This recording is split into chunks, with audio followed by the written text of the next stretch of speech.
Al dostlar, mineki pirogimiz pishib chiqdi. Мясной pirog немесе börek. Ас болсын barchamizga. Xayrli kun dostlar. Bugun biz börektin, ya'ni ksenanның qamirini eriydigan bo'lamiz. Bizga u uchun 400 gramday suv, және mineki droж, жылы суға дрожжimizni salib, мен qaray tuzimizni salib, жақсылап араластырып. Одан кейін менің қамырым жұмсақ және жұқа болу үшін мен майонез қосамын. Сол кезде қамырларымыз өте жұмсақ болып шығады.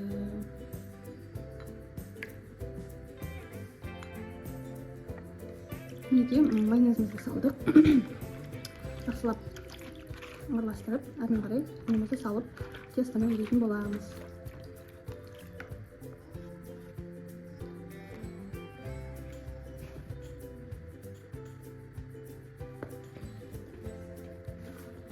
Өте жұмсақ етіп келіп.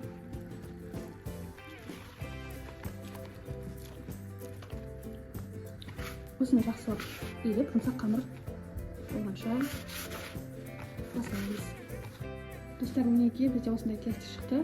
Осының бетін жауып, жылы жерге қойып, 40 минутқа көтерілгенше қойып қоямыз. Әрмен қарай бөректің салмасын дайындауға кірісеміз.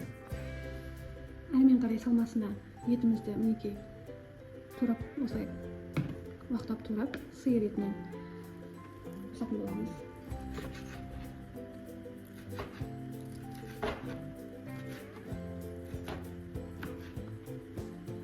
Мінекей етімізді жақсылап құшақтап турап алдық.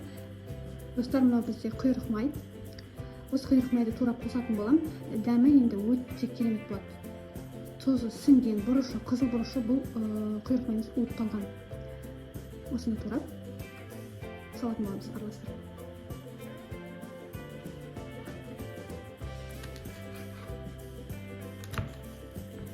Таза құйрық майды да салуларыңызға болады, немесе осылай уытталған құйрық майды да салуларыңызға болады. Оны да ұсақ етіп турап салатын боламыз. Мінекей достар, бұларды да өздеріңіздің қалауларыңыз бойынша саласыздар. Көз мөлшермен.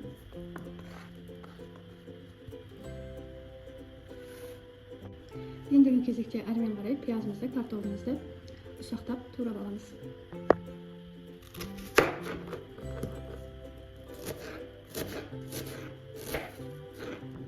Мінекей достар, пиязымызды да турадық. Молынан болса, дәмі ерекше болады. Картофелімізді да өте үлкен емес, кішкентай ұсақтап турамыз. Мінекей барлық салмасын турап дайындап болдық. Енді әрі қарай тұзын жақсылап, және мінекей бұрышын, жаңағы құйрық майдың өзінің тұзы да бұрышы да бар, қызыл бұрышы да бар. Көз мөлшермен салып араластырамыз. Пияз, картоп, құйрық май, еті.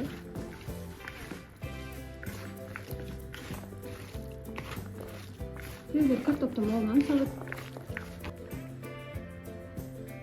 керемет болып шықты, қараңыздар. Су сочный. Бұны бізде батыс жақта бөрек деп атайды. Кей жерлерде ксенан, кей жерлерде мясной пирог деп те атайды. Әр жерде әрқалай. Ал достар, мінекей көтерілген қамырымызды екіге бөліп алдық. Мынаны астына, сосын бетіне етімізді салып жақсылап, мынаны үстіне жайып жабатын боламыз. Керемет болып қамырымыз көтеріліп шықты.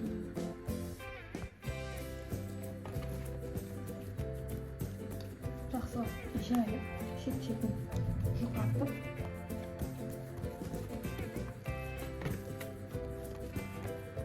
мінекей салмамыздың барлығын салдық.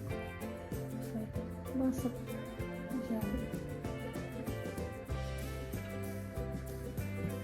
үстіңгі қамырын бетіне салып, орналастырамыз.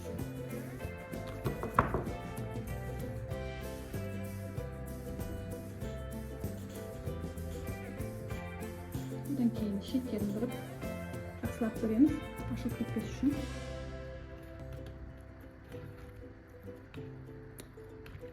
2 рет айналдырып осылай жауып шығамыз.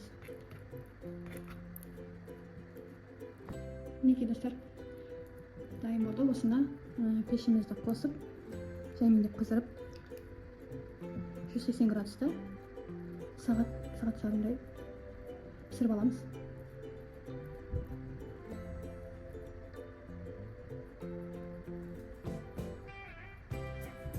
Ортасын ашамыз.